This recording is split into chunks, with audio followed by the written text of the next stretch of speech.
Documento 80. A expansão andita no Ocidente. Embora o homem azul europeu não haja, por si próprio, alcançado uma grande civilização cultural, ele proveu uma base biológica que produziu quando as suas raças de sangue adamizado mesclaram-se com os últimos invasores anditas, uma das raças mais fortes e capazes de atingir uma civilização dinâmica a surgir em Urântia desde a época da raça violeta e dos seus sucessores anditas.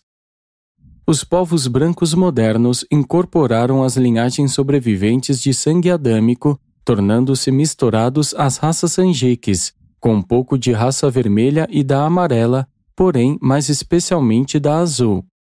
Há uma porcentagem considerável da linhagem andonita original em todas as raças brancas e mais ainda das raças noditas iniciais. 1. Os adamitas entram na Europa. Antes dos últimos anditas serem expulsos do Vale do Eufrates, muitos dos seus irmãos haviam penetrado na Europa como aventureiros, professores, comerciantes e guerreiros. Durante os primeiros tempos da raça violeta, a bacia do Mediterrâneo era protegida pelo Istmo de Gibraltar e pela ponte siciliana de terra.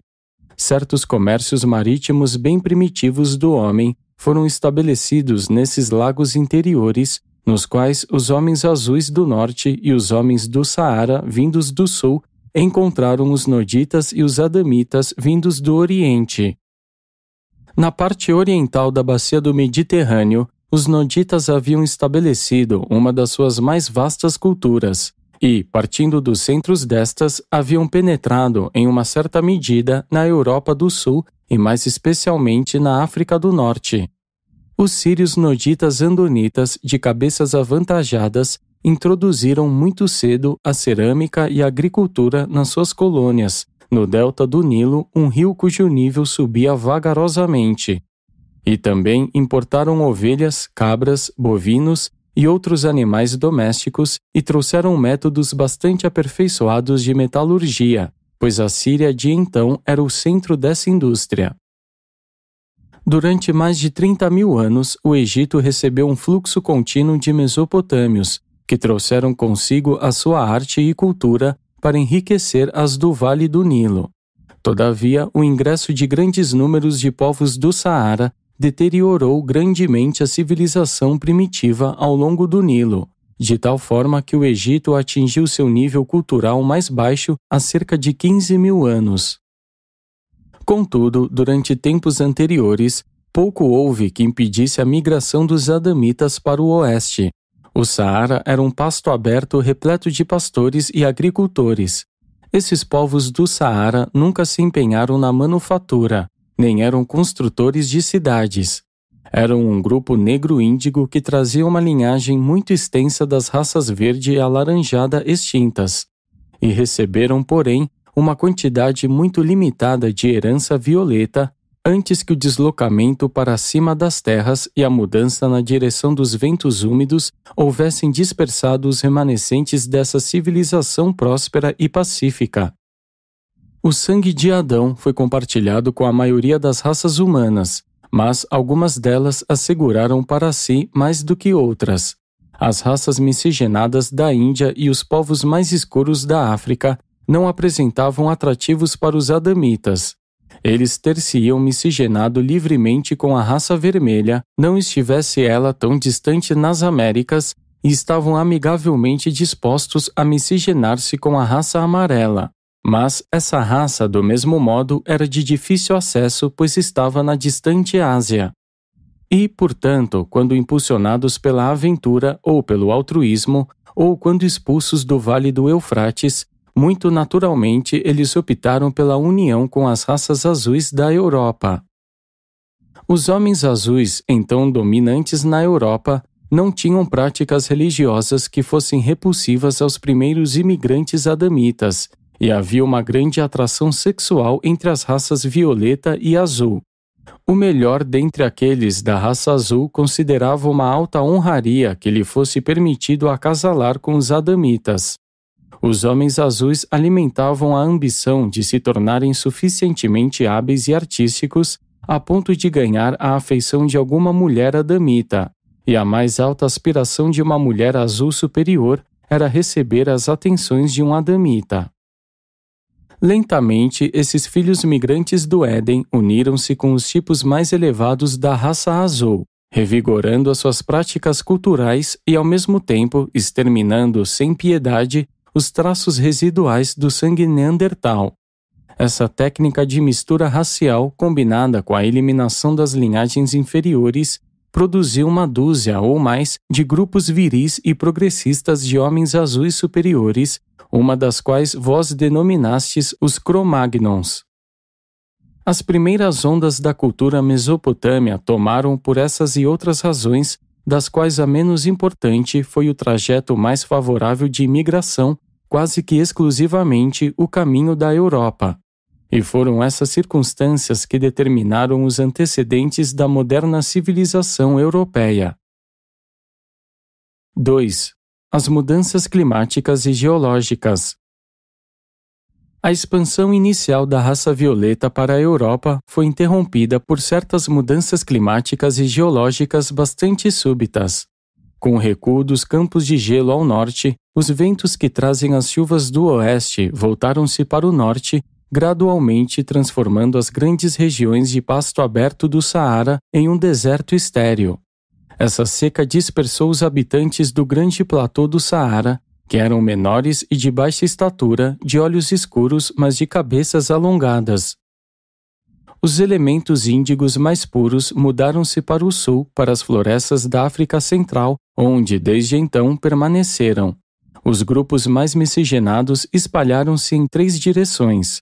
As tribos superiores do oeste migraram para a Espanha e dali foram para as partes adjacentes da Europa, formando os núcleos das posteriores raças morenas de crânios longos do Mediterrâneo.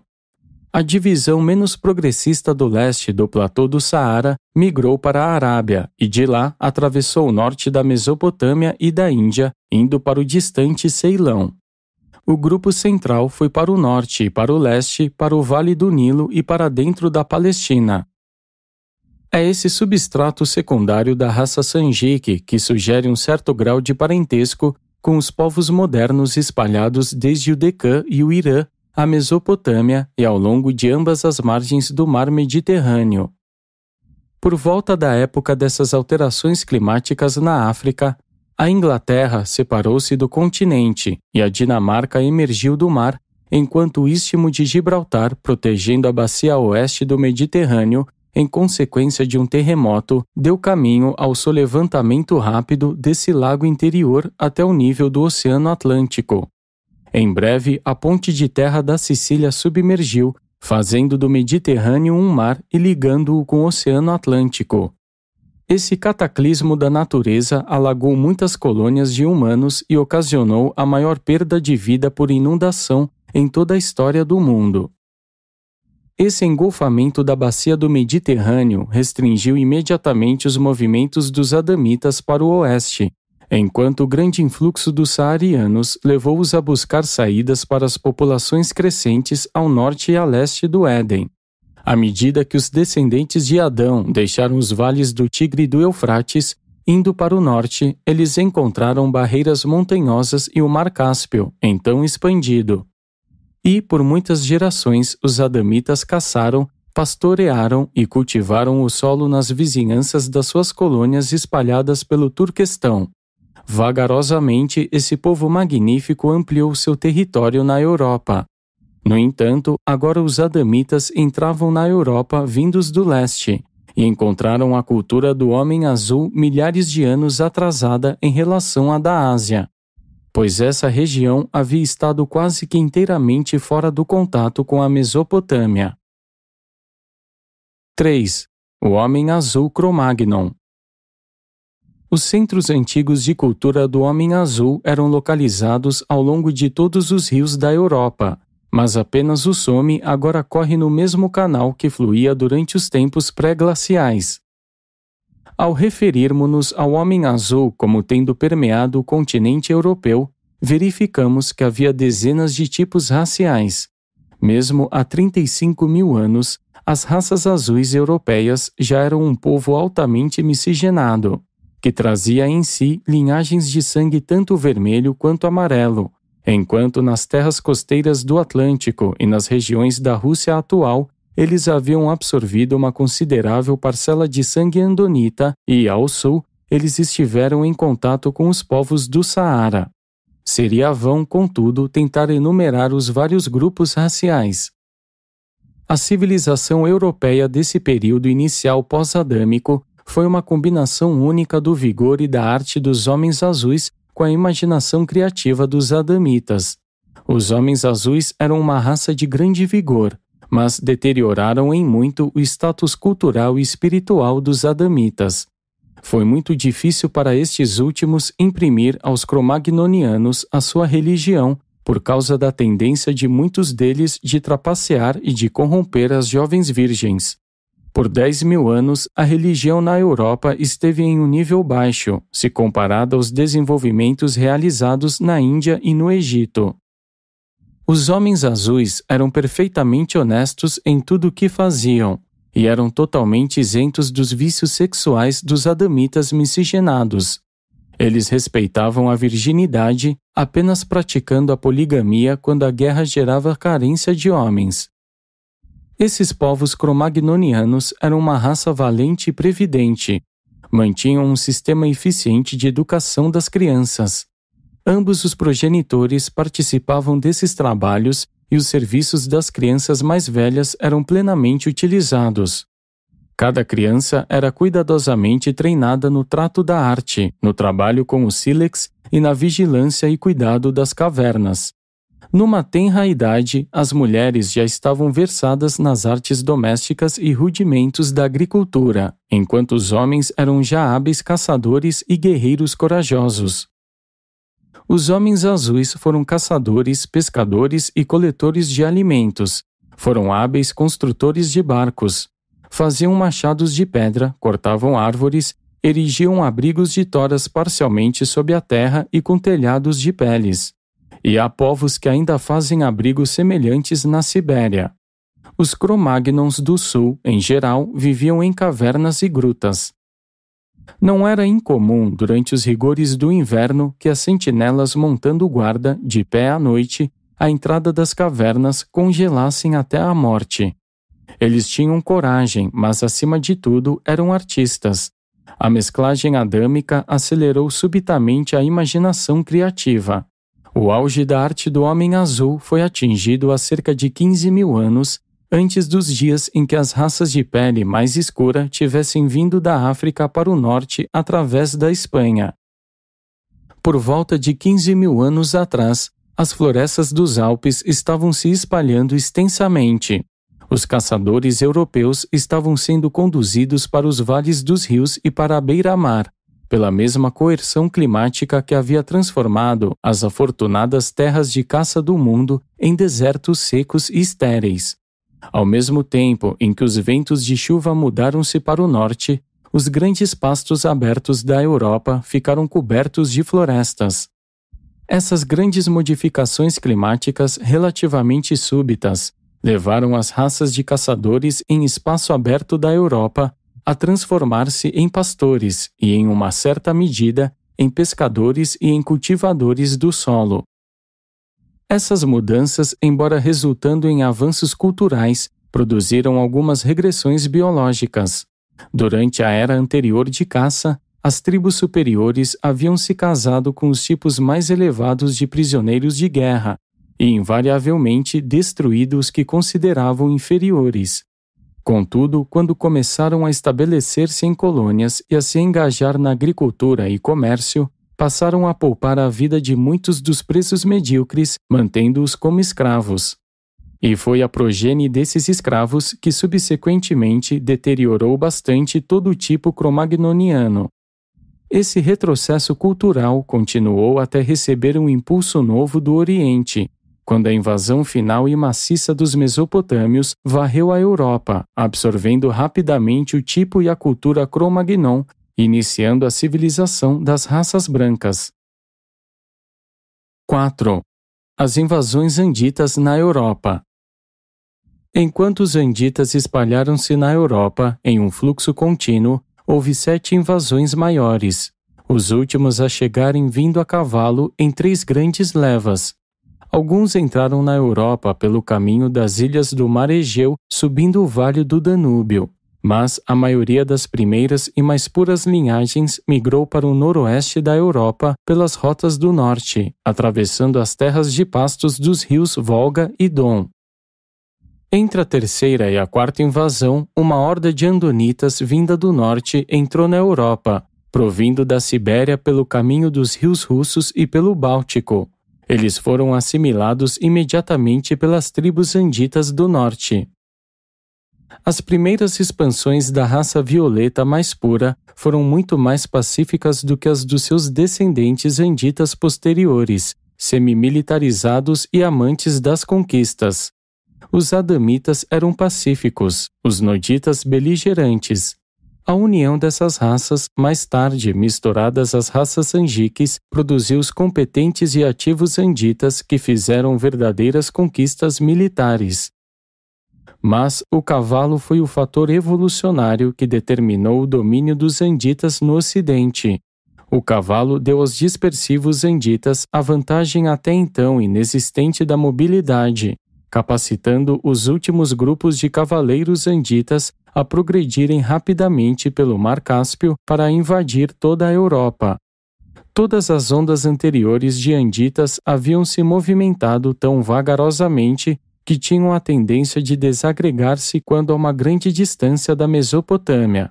Todavia, essas últimas levas moviam-se tão rapidamente que alcançaram a Europa em grupos coesos, ainda conservando, em alguma medida, a mais alta cultura.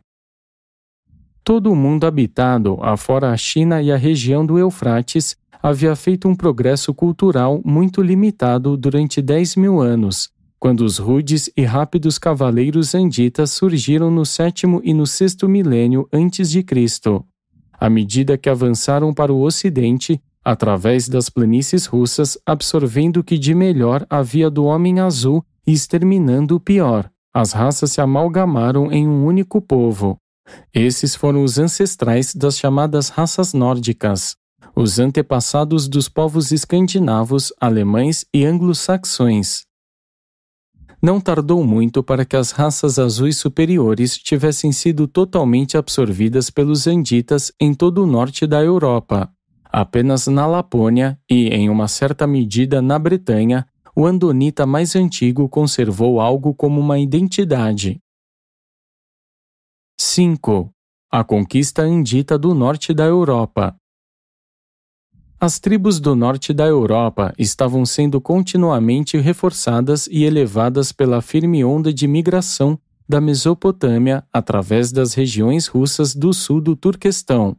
E, quando as últimas ondas da cavalaria andita varreram a Europa, já havia mais homens com herança andita naquela região do que seriam encontrados em todo o resto do mundo.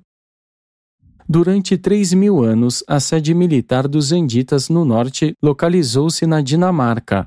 Desse ponto central saíram as sucessivas ondas de conquistas que se tornaram cada vez menos anditas e cada vez mais brancas, pois o passar dos séculos testemunhou a miscigenação final dos conquistadores mesopotâmios com os povos conquistados.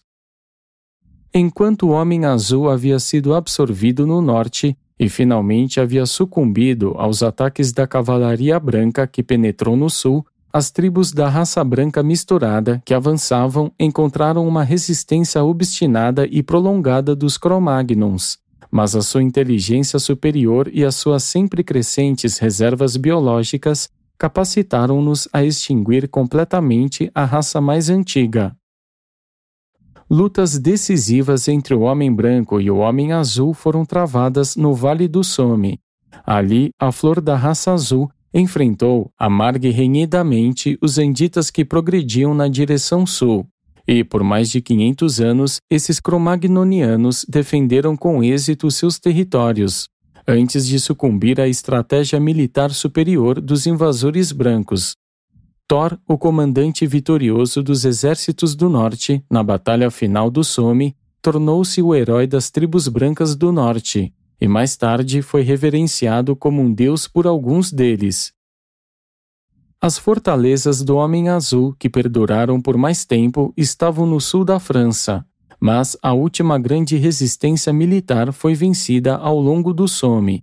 A conquista seguinte progrediu por meio da penetração comercial, pela pressão populacional ao longo dos rios e por meio de contínuos relacionamentos de ordem matrimonial com os superiores, combinado à exterminação implacável dos inferiores. Quando o Conselho Tribal dos Anciães Zanditas determinava que um prisioneiro inferior era incapaz, ele era, por meio de uma cerimônia elaborada, entregue aos sacerdotes xamãs que o acompanhavam ao rio e ministravam os ritos da iniciação aos felizes territórios de caça, o afogamento letal. Desse modo, os invasores brancos da Europa exterminaram todos os povos que encontravam, os quais não eram rapidamente absorvidos pelas suas próprias fileiras, e assim os homens azuis chegaram ao extermínio, e rapidamente. O Homem Azul Cro-Magnoniano constitui a base biológica para as raças europeias modernas, mas eles sobreviveram apenas depois de absorvidos por estes últimos vigorosos conquistadores da sua terra natal. A linhagem azul trouxe muita robustez e muito vigor físico às raças brancas da Europa, mas o humor e a imaginação das raças híbridas dos povos europeus derivaram dos Anditas. Essa união do Andita com o Homem Azul, resultando nas raças brancas do norte, produziu uma queda imediata da civilização Andita, um atraso de natureza transitória. Finalmente, a superioridade latente desses bárbaros do norte manifestou-se, culminando na civilização europeia atual.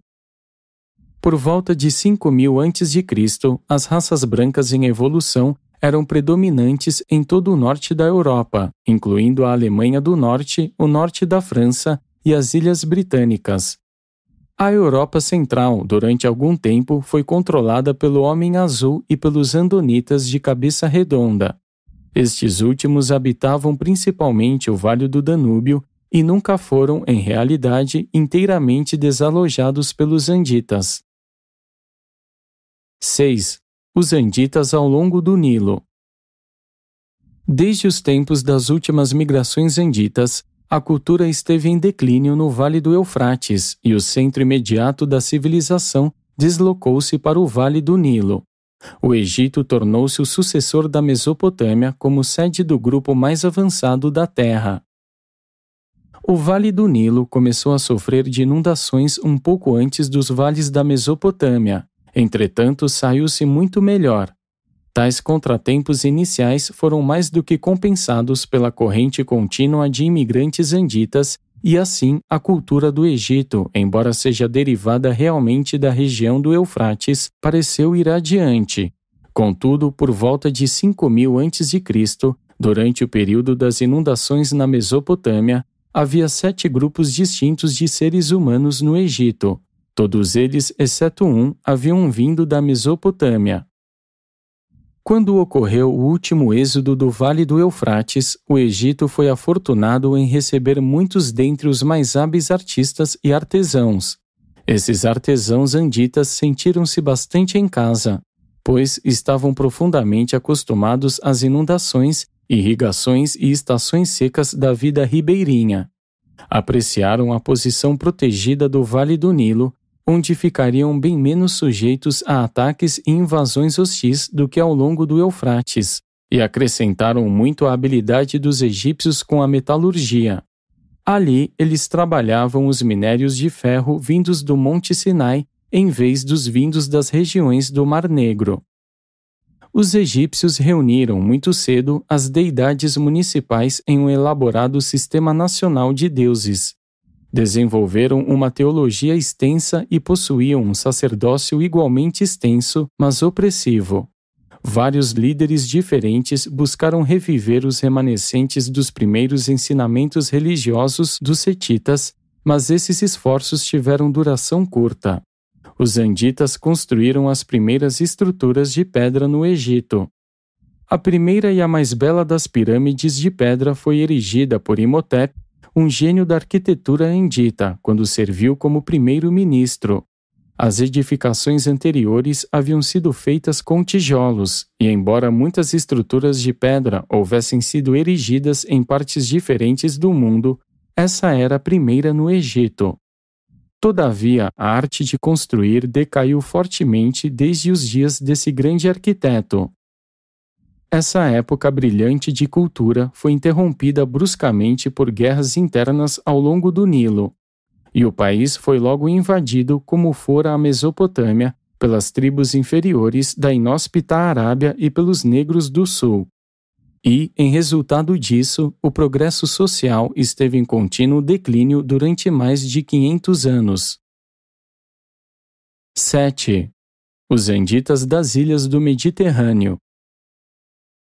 Durante o declínio da cultura da Mesopotâmia, uma civilização superior perdurou por algum tempo nas ilhas do leste do Mediterrâneo.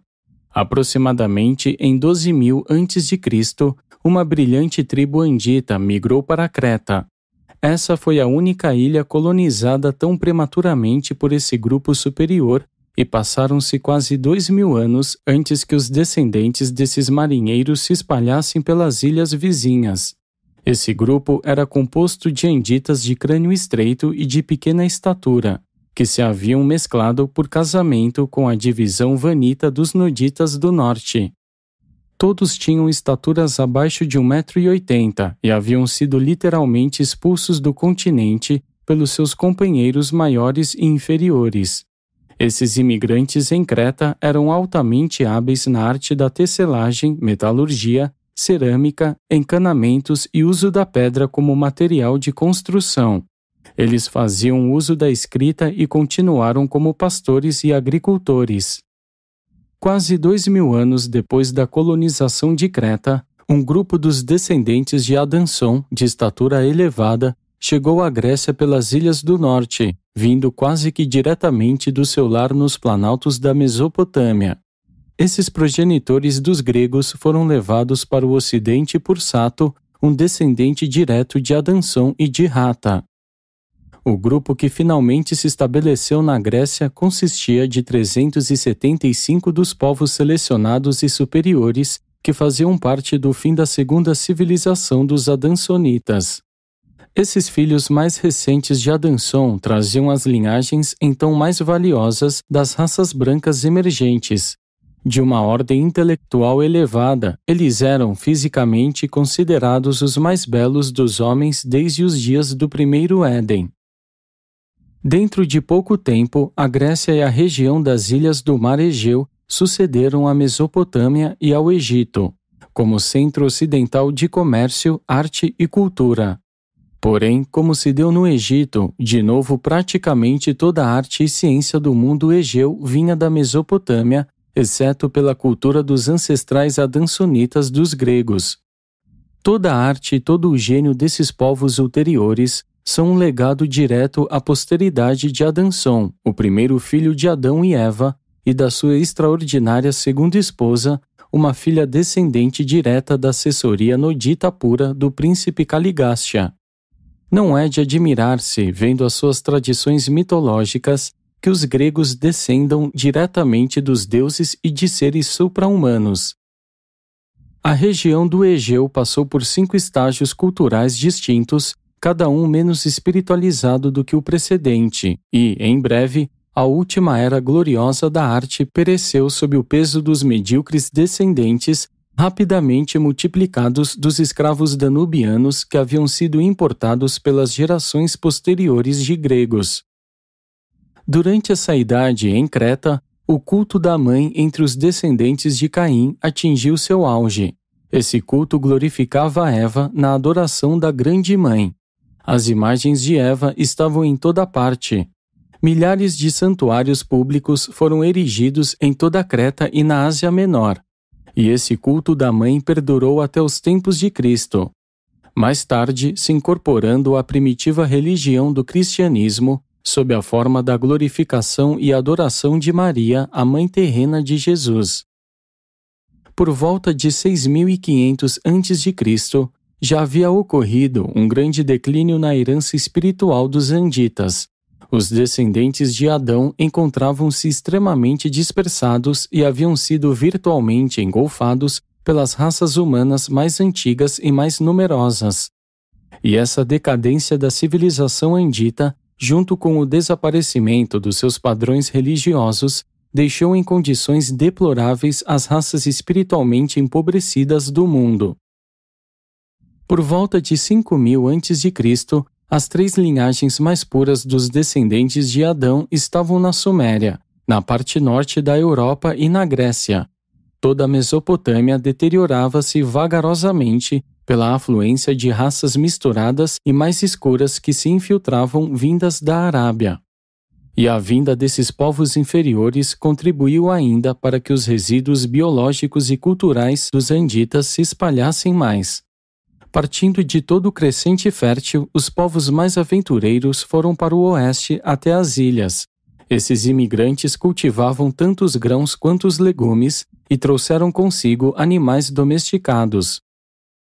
Por volta de 5000 a.C., uma hoste poderosa de mesopotâmios progressistas saiu do vale do Eufrates e estabeleceu-se na ilha de Chipre.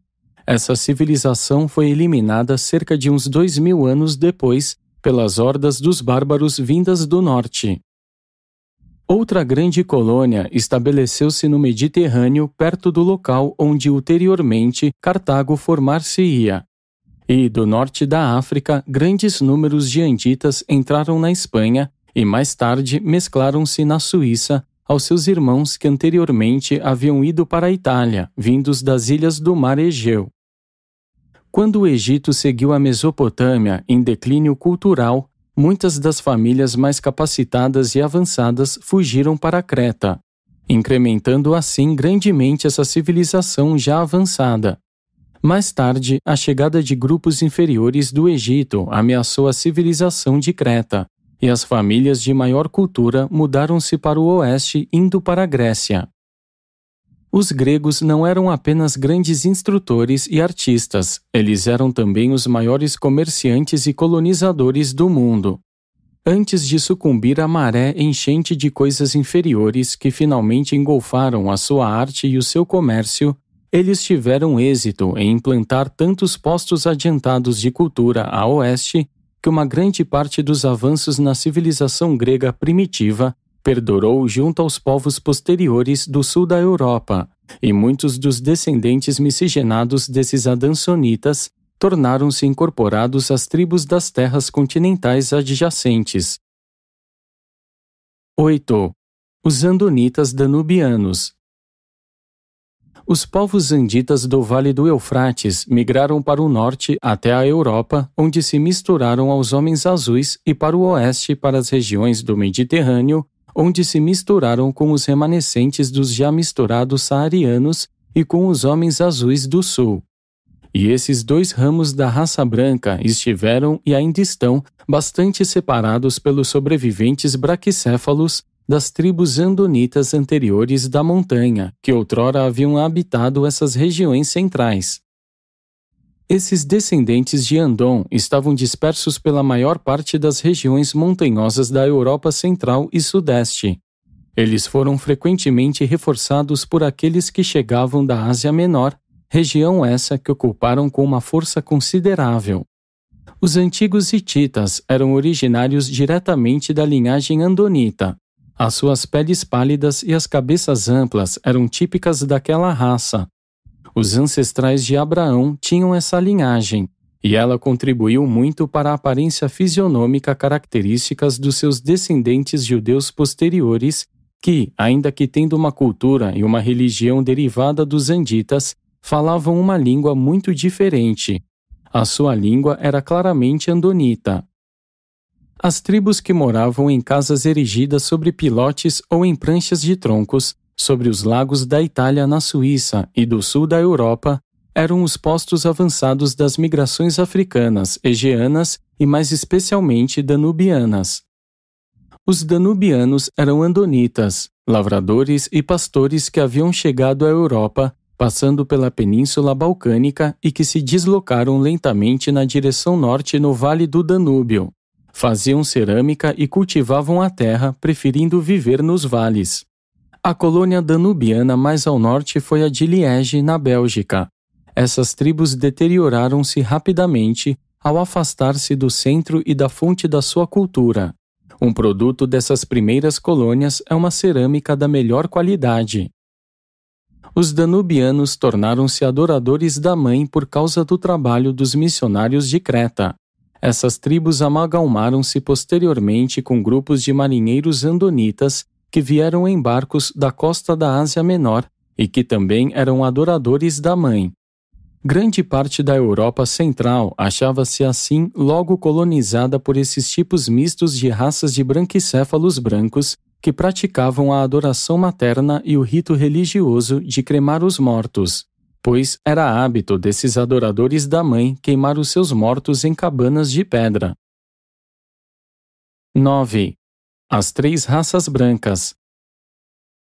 As combinações raciais na Europa, ao final das migrações anditas, podem ser generalizadas nas três raças brancas seguintes. 1. A raça branca do norte. Essa raça, chamada nórdica, consistiu primariamente do homem azul mais o andita, mas também trazia uma quantidade considerável de sangue andonita e, junto, quantidades menores do sangue dos sanjiques vermelhos e amarelos. A raça branca do norte, assim, incorporou essas quatro entre as linhagens humanas mais desejáveis. Contudo, sua maior herança proveio do homem azul. O nórdico típico primitivo era dolicocéfalo, alto e louro. Contudo, já há muito tempo, essa raça tornou-se profundamente mesclada a todas as ramificações dos povos brancos. A cultura primitiva da Europa, que foi encontrada pelos invasores nórdicos, era dos danubianos, em retrocesso misturados ao homem azul. As culturas nórdico-dinamarquesa e danubiano-andonita encontraram-se no Reno e amalgamaram-se ali, como é testemunhado pela existência de dois grupos raciais na Alemanha hoje. Os nórdicos deram continuidade ao comércio do âmbar da costa báltica, fazendo um grande comércio com os braquicéfalos do Vale do Danúbio, através da passagem de Brenner. Esse contato extenso com os danubianos conduziu os nórdicos ao culto da mãe, e durante vários milhares de anos, a cremação dos mortos foi quase universal na Escandinávia. Isso explica porque os restos mortais das raças brancas mais primitivas, embora enterrados em toda a Europa, não são encontráveis. Apenas o são as suas cinzas em urnas de pedra e argila. Esses homens brancos também construíram habitações. Eles nunca viveram em cavernas. E, novamente, isso explica porque há tão pouca evidência da cultura primitiva do homem branco, embora a do tipo cromagnoniano antecedente dele esteja bem conservada nas cavernas e grutas onde ficou seguramente selada. De qualquer modo, houve no norte da Europa, algum dia, uma cultura primitiva dos retrógrados danubianos e do homem azul e, em seguida, aquela que era de um homem branco, o qual apareceu subitamente e era bastante superior. 2. A raça branca central. Embora esse grupo inclua o sangue do homem azul, do amarelo e dos anditas, é predominantemente andonita. Esse povo é braquicéfalo, moreno e atarracado. Eles estão colocados como uma cunha entre as raças nórdicas e as mediterrâneas. A ampla base dessa cunha repousa na Ásia, com o vértice penetrando o leste da França.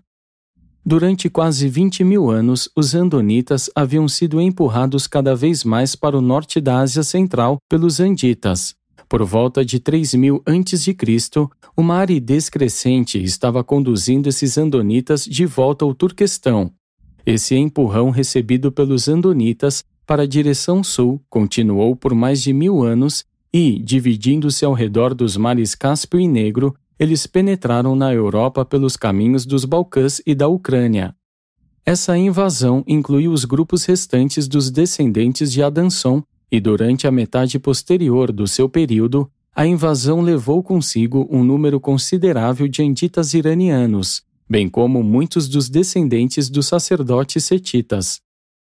Por volta de 2500 a.C., o curso para o oeste que empurrava os andonitas alcançou a Europa, e essa invasão de toda a Mesopotâmia, da Ásia Menor e da base do Danúbio pelos bárbaros das montanhas do Turquestão constituiu o mais sério e prolongado de todos os retrocessos culturais até aquela época.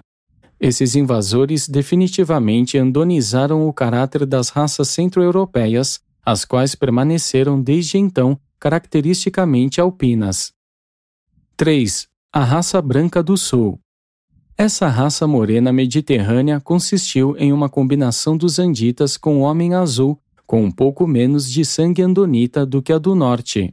Esse grupo também absorveu uma considerável quantidade de sangue sanjique secundário por intermédio dos saarianos. Em épocas posteriores, essa divisão sulina da raça branca recebeu uma infusão de fortes elementos anditas vindos do leste do Mediterrâneo. As regiões costeiras do Mediterrâneo, todavia, não foram permeadas pelos anditas até os tempos das grandes invasões nômades de 2500 a.C. O comércio e o tráfego por terra foram quase suspensos durante esses séculos da invasão dos nômades às regiões mediterrâneas do leste. Essa interferência nas viagens terrestres trouxe a grande expansão do tráfego e do comércio marítimo. O comércio no Mediterrâneo por via marítima estava em plena atividade há cerca de 4.500 anos, e esse desenvolvimento do tráfego marítimo resultou em uma expansão súbita dos descendentes dos anditas por todo o território costeiro da bacia do Mediterrâneo. Essas misturas raciais constituíram a base da raça do sul da Europa, a mais miscigenada de todas. E, desde essa época, essa raça tem sido submetida ainda a outras miscigenações, sobretudo com os povos anditas azul-amarelos da Arábia. Essa raça mediterrânea é, na realidade, tão livremente mesclada com os povos vizinhos a ponto de ser virtualmente indiscernível como um tipo separado, mas os seus membros, em geral, são de estatura baixa, de cabeça alongada e morenos. No norte, os anditas suprimiram os homens azuis por meio da guerra e do casamento, mas no sul, eles sobreviveram em maior número. Os bascos e os berberes representam a sobrevivência de dois ramos dessa raça, mas mesmo esses povos miscigenaram-se profundamente com os saarianos. Esse foi o quadro da miscigenação racial apresentado na Europa Central por volta de 3000 a.C. Apesar da falta adâmica parcial, os tipos mais elevados miscigenarem-se. Esses foram os tempos da Nova Idade da Pedra, que se sobrepôs à posterior Idade do Bronze. Na Escandinávia, era já a Idade do Bronze associada ao culto da mãe. No sul da França e na Espanha, era a Nova Idade da Pedra associada à adoração do Sol. Essa foi a época da edificação de templos circulares e sem teto para o Sol. As raças brancas europeias eram de construtores de muita atividade, que se dedicavam em levantar grandes pedras como memoriais ao Sol, como fizeram posteriormente os seus descendentes em Stonehenge. A voga da adoração ao Sol indica que esse foi um grande período para a agricultura no sul da Europa. As superstições dessa era de adoração do Sol relativamente recente ainda perduram junto aos povos da Bretanha. Embora já tenham sido cristianizados há mais de 1500 anos, esses bretões ainda conservam os amuletos da Nova Idade da Pedra para afastar o mal-olhado. Eles ainda conservam os aerólitos nas chaminés como proteção contra relâmpagos. Os bretões nunca se mesclaram com os nórdicos escandinavos. Eles são sobreviventes dos habitantes andonitas originais da Europa Ocidental, misturados ao sangue mediterrâneo. Todavia, é uma falácia presumir classificar os povos brancos como sendo nórdicos, alpinos e mediterrâneos. Houve uma mesclagem geral, forte e intensa demais, para permitir tais agrupamentos. Em um dado momento, houve uma divisão bastante bem definida da raça branca nesses tipos, mas, desde então, ocorreu uma intermiscigenação bastante propagada, passando a não ser mais possível identificar essas diferenciações com qualquer clareza. Mesmo em 3000 a.C., os antigos grupos sociais já não eram de só uma raça, não mais do que os atuais habitantes da América do Norte. Essa cultura europeia, durante 5000 anos, continuou expandindo-se e se intermesclando em uma certa medida. A barreira da língua, entretanto, impediu a reciprocidade plena entre as várias nações ocidentais. Durante o último século, essas culturas vêm tendo uma oportunidade melhor de combinação e mesclagem na população cosmopolita da América do Norte. E o futuro desse continente será determinado pela qualidade dos fatores raciais com os quais lhe é permitido compor as suas populações atuais e futuras, bem como pelo nível mantido na sua cultura social. Apresentado por um arcanjo de Nébadon. Nébadon. Nébadon. Nébadon.